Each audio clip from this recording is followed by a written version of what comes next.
Okay, so here's the video you've all been waiting for. In front of me, you have the new 2025 Ram 2500 Crew Cab Diesel 4-wheel drive limited Longhorn trim truck. This thing is absolutely a beast. It has the 6.7 liter Cummins ISB high output straight 6 turbo diesel engine that produces 430 horsepower and 1,075 pound-feet of torque. It's paired to an 8-speed ZF Torque Flight 8AP 1075 Powerline automatic transmission, and it is a 4-wheel drive truck.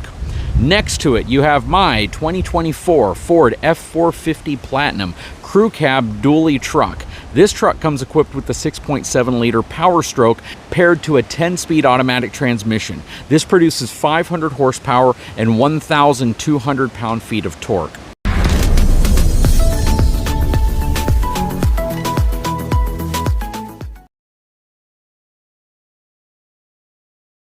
Okay, again, we can't really compare apples to apples here because both trucks are designed for really different purposes, right? This one's a heavy haul tower. This one can tow a tremendous amount, but it's not really designed to be able to tow what this one can tow. This one has a terrible ride compared to this one, even though the ride is actually pretty good on here. Again, we would have to have a 3500 dually to properly compare those types of specs, payload specs and towing specs. We're not going to do that here. We're simply going to compare the things that would be the same on this truck as any other Super Duty you get, whether it's an F250, a 350, and then the same with this, whether you get a dually or you get the single rear wheel version. So first we'll start up front.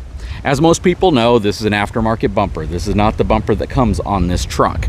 We replaced it because I wanted a heavy-duty winch. I wanted the capability of getting myself out of a situation that I might unintentionally or intentionally get myself in, especially if you're hauling a really heavy trailer that's acting like an anchor.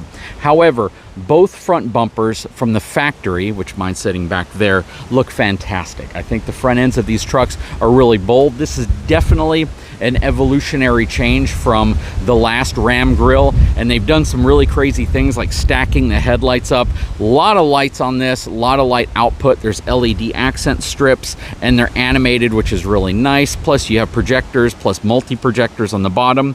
When you look at Ford, you kind of have this double bubble projector up top and then a single projector on the bottom. Also big accent LED light. It is non-animated though, which means it doesn't make any kind of cool, funky motion to it whenever it turns on or off. Your turn signals are right here in the middle. I kind of wish they did what F-150 did and kept the middle one on all the time as your driving light, but still a really good looking setup.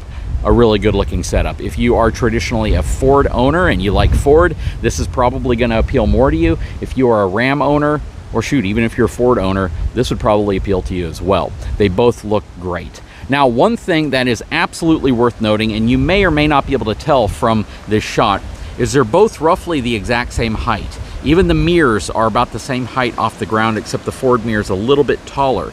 But the hood on the Ram sits up significantly higher than the hood on the Ford. I mean, you can easily see that the hood on the Ram, I would venture to say, is at least a couple inches, maybe 3 inches higher than the hood on the Ford. You can see the hood here bulges up in the center, whereas the hood on the Ford actually kind of dips down in the center. And because of that, I have to give it to Ford for overhood visibility. You get tremendous amount of visibility with this truck, and you get less so with this. But this is kind of the same way with General Motors as well. They like to put big bulging hoods, and it can make it a little difficult to see what your approach looks like when you're pulling up to stuff because of that hood and the steep angle of it. Overall though, it looks really good though, I gotta admit. It gives it a very muscular feel, a very kind of like semi-truck feel to it, which is what Ram has been going for ever since like 1994, I think. But it looks really good.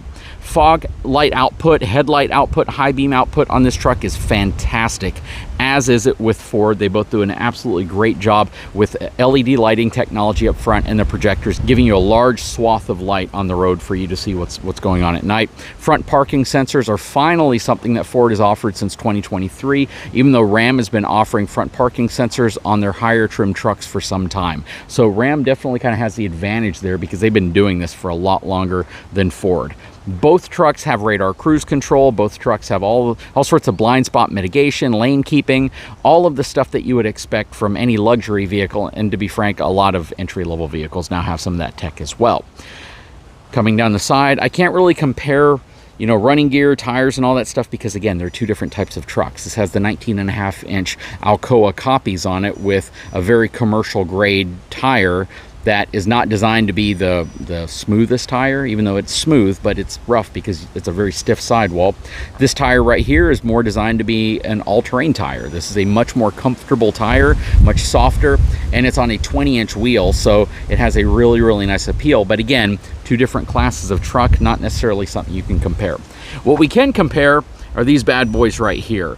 Ram recently switched to an all-new mirror design, which absolutely is an amazing thing, because I think most people wanted to see them get out of the flip-up mirror design and get into this modern style that most trucks now have. Ford has been using this mirror design for some time now, since like 2017.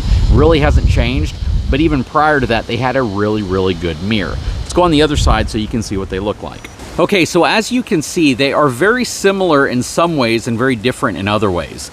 On the Ram side, this is a new design. The top mirror, your main mirror, they're roughly about the same size. The Ford is a little wider, but they're pretty much the same size. The bottom mirrors, though, differ quite a bit, and I have to give some kudos to Ram because of a feature they have that Ford does not have, which actually makes this mirror, in my opinion, a better mirror. And what is that?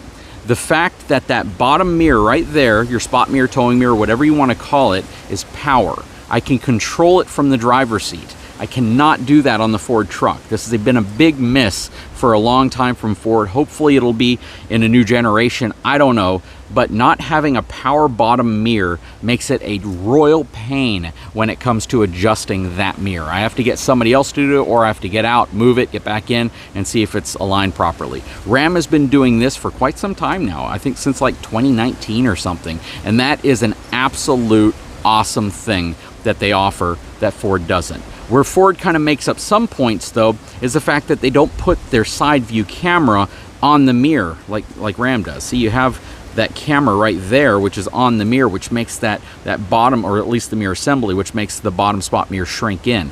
This one, you have an absolutely huge mirror down there because they put the camera right there.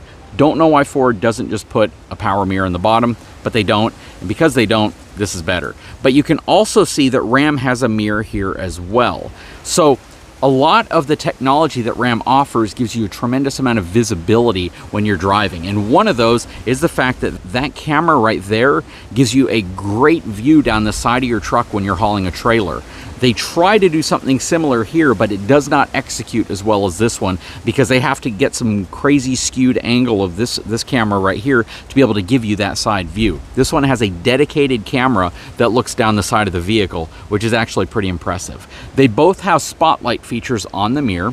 So on the Ram, you can see that you have your spotlights right here, which cast light down, and on the Ford, they're right here and they cast light out.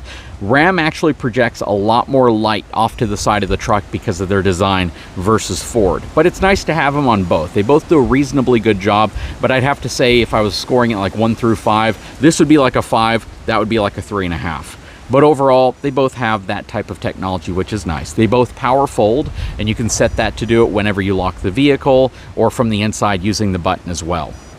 Okay, now we're around back. When we look at tailgate technology, well, Ford absolutely dominates in the technology space here because of what they offer. Now, you can always get a Ford truck with a standard run-of-the-mill soft opening tailgate that is not crazy heavy, doesn't have a step in it, any of that stuff. But when you move to these higher end trucks, you're pretty much going to be stuck with a higher end tailgate. And for some people, they may not want that. However, if you look at Ram, you're only really going to have a few options with your tailgate. You have quite a few more if you're getting a half-ton truck, but when you're getting a heavy-duty truck, this is the tailgate you get. So from the remote, I can open the tailgate right here by pressing it once and then holding. You can see it is a soft opening tailgate, but there's not really anything else I can do from this point. The tailgate, however, is incredibly lightweight. It's like very lightweight, mainly because it's assisted. It's not super lightweight if you were to take it off and try to carry it, but it's assisted really well, and it feels really nice and light whenever you're closing it. So that's nice. Ford went an entirely different route with their tailgate, mainly because they have a couple things that they wanted to do, and I think they did what they could. So this right here, I can press the button twice. It is a power down tailgate.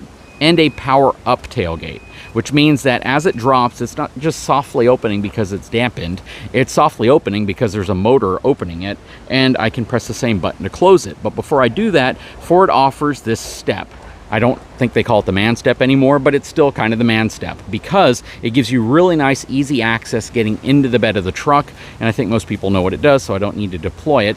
And that still is a great feature. It is a fantastic feature. I use it all the time. Most people do. When you realize that this step off the ground is it's around 3 feet off the ground, and most people can't simply jump up there. But Ford has put corner steps on the bumper, something Ram does not offer, and they also put steps in front of the fender right here, another feature that Ram does not offer.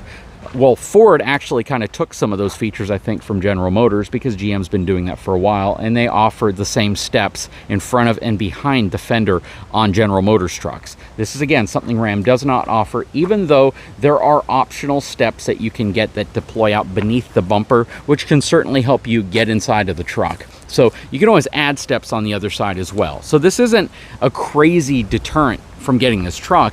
It's just one of those things that's a little different, and you would have to add it either aftermarket or as a dealer installed accessory. But to raise this one, simply press it twice, it beeps a couple times, and it lifts up. You got to kind of wonder how long that'll last, just based off of the amount of weight that it's having to lift from a very, very odd point from a leverage aspect. So hopefully it lasts forever. That's why you get extended warranties, right? All right, so a couple other things while we're back here. As you can see, we have the Shocker HD hitch inside of the back of this truck right now. This is because Ford offers a 3-inch receiver on some trucks, and it comes standard on others. But in most cases, you're probably going to have a 2.5-inch receiver if it's a 3/4 ton. You may have a 3-inch receiver, depending on the package you got. But on the 450, the 3-inch receiver is standard. On Ram, this is a 2.5-inch receiver. It's the only size receiver you can get on a Ram truck. Now, that is not a bad thing. So a lot of people are like, well, I'd rather have the bigger receiver. Well, in honesty, I mean, most people don't need to have a 3-inch shank inside of a 3-inch receiver. They can use a single reducer and they're just fine. Most hitch manufacturers produce hitches that can go near their maximum rating in a 2.5-inch spot, like Bulletproof. You can get their extreme 36,000 pound tow capacity hitch that fits that hole right there. Now, a big difference between some of these trucks are your maximum towing capacities when it comes to conventional towing. And because of the 3-inch receiver, Ford gets an edge on that. I think Ford can go all the way up to like 30,000 pounds conventionally, even though I don't know of any scenario where I've ever seen anybody with a Super Duty tow that much weight. And that's only going to be for 2023, 2024 and beyond, or I don't even know how long that's going to be. They may take that away. But as it stands right now, yeah, you can get some crazy conventional towing off the back of a Super Duty. I think 20,000 pounds is typically what you're going to see with Ram, which again is well above what most people are going to tow. And to put that into context, my fifth wheel, fully loaded, has a GVWR of 18,500 pounds. So just kind of think about that. That means you're hauling the fifth wheel off the back bumper of your vehicle if your payload capacity was strong enough to be able to support it. But that said, yeah, there's the difference in the hitches. In the bed of the Ram, you'll see that it is prepped for fifth wheel gooseneck. Now, this truck has a relatively low cargo capacity, under 2,000 pounds, so you're not going to have too many options here. This is going to be more for folks who are going to be hauling like a gooseneck trailer and are very careful with how they load it. Again, mainly because of the limitation of the cargo capacity here. But you can see Ram really spreads the feet out in terms of the mounting points for the fifth wheel hitch. Basically, the puck-mounted fifth wheel system is huge. It takes up a huge part of the bed, and part of that is simply because the frame on the Ram is wider.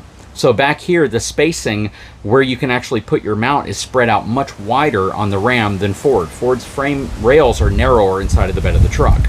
In the back of my Ford, you can see the puck mount system in the floor here as well. Takes up far less space. It is far more compact. You still got your fifth wheel or your gooseneck connection there in the center.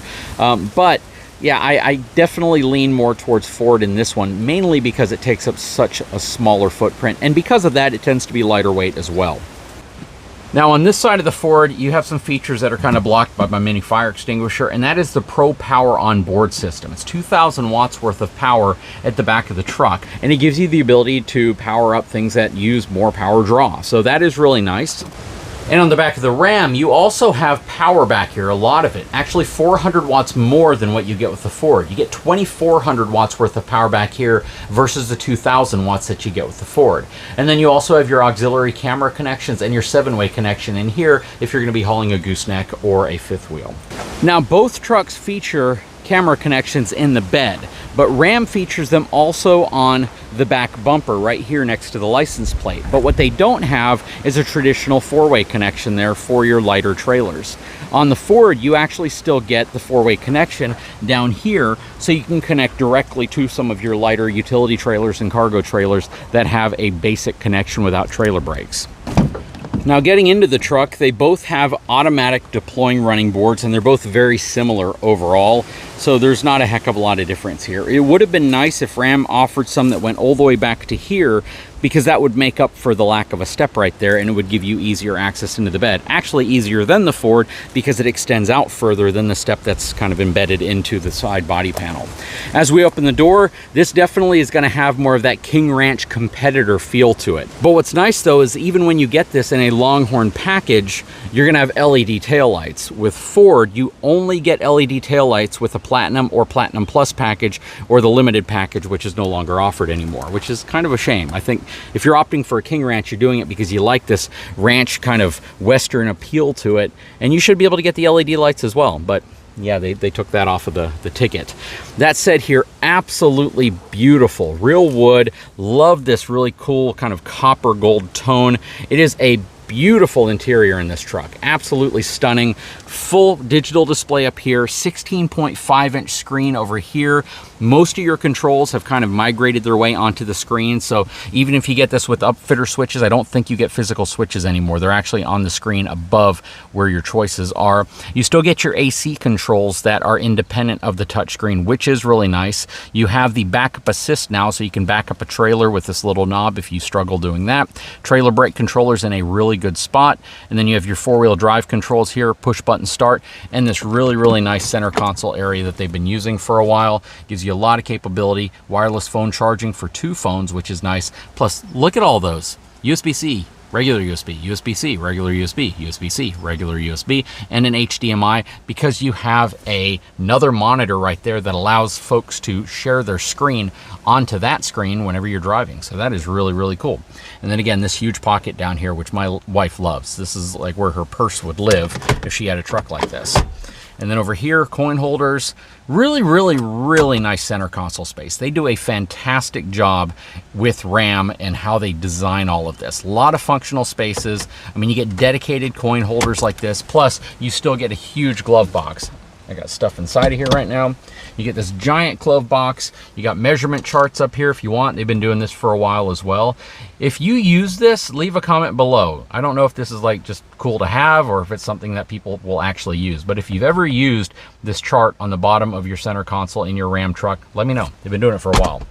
And again, another spot right here. Again, the center console in these Rams absolutely blows away the center console in the Ford. Bar none. There's no comparison. Much nicer, much more practical, and much more useful. As we hop into the Ford, you can see, at least in 2024, this is a Platinum, so you have this really nice suede material. Nowhere near as fancy as the interior of the Ram. Even if you got this in a limited trim in 23 or Platinum Plus trim, it's still going to have far more of a utilitarian kind of contemporary look versus Ram. They went a little different direction with everything going on here too. It's a good sized screen, but it's not anywhere near as big as the screen inside of the Ram, and it's positioned horizontally. So it's a cool screen. It fits a lot of information on, but what I really like that Ford did, even though it's a lot more basic looking, are all your controls. All your AC controls, most of your radio controls, all of this stuff are completely manual. You don't even have the AC control features on the screen. Everything is pretty much manual, which I think a lot of people really appreciate. You have your trailer backup assist right here. You have your drive modes, 4-wheel drive, 2-wheel drive, all of that. Your trailer brake controller is also in a really good spot. And the difference here is that you control your gain underneath the controller versus on the screen like you do in the Ram. As far as pockets and cubbies, you got a little sliding pocket right here with your single wireless charger in there, plus you have USB, USB-C in there. Little spot right here to prop your phone, I guess. Spot for your drinks. This is nice if you want to carry more drinks or larger drinks. Aside from that, you have your typical center console, which I have mine loaded with some stuff right now, but you have a small one. I also have the console vault inside there as well, which I use to secure stuff whenever I need to secure stuff in there. This truck is filthy right now, needs a bath. That said, you have more controls over here. What's really, really nice about this truck that Ram doesn't offer, Ram has headlights that will do this as you turn. The Ford headlights will do this and this, and they auto level, which is really nice. Auto leveling headlights on a truck that tows other stuff is really important, because as you add weight to the back, the front goes up and your headlights blind oncoming traffic. But you don't have to deal with that with this truck because they go down. This also has a telescoping, fully adjustable steering wheel, which is really nice. And you also can adjust the pedals, so you can bring the pedals in and out, which is also a really, really nice feature. You also get massaging seats in the Ford that are not available in the Ram. So you get full massaging seats for both driver and passenger. Both trucks have heated and cooled seats.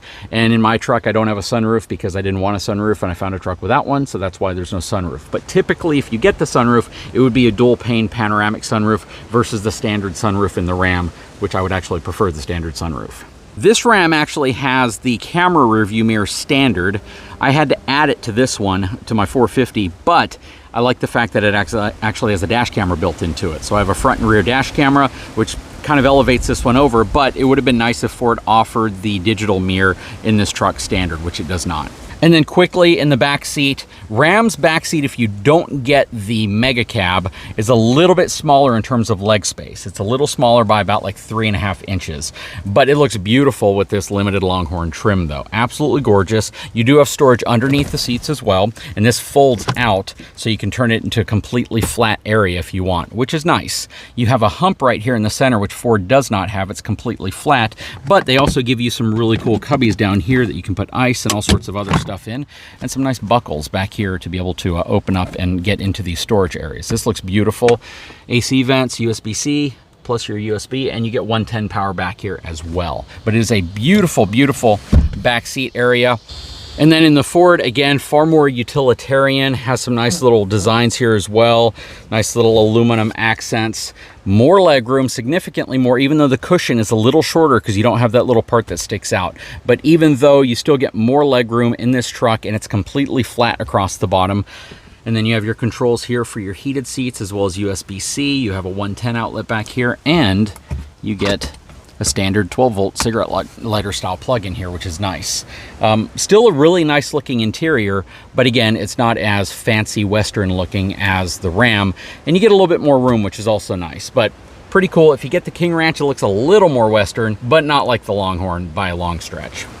At the end of the day, whichever truck you prefer really probably comes down to your preference in each area. What means the most to you? I would love if you all drop comments below letting me know what's important to you when looking at a truck, aside from just capability, aside from just towing capacity, maybe the engine, transmission, the stuff that we know are getting more powerful and better. Let's put all that stuff aside. From pure ergonomics, comfort features, things like that, what are you looking for in a truck, and what's most important whenever you look at two trucks like this that are designed, at least from a package perspective, to compete against each other? Anyways, please drop a comment below. I'd love to know your thoughts. Guys, if you haven't had a chance, please take a moment, subscribe to the channel, give me a thumbs up, and we'll talk to you again very soon.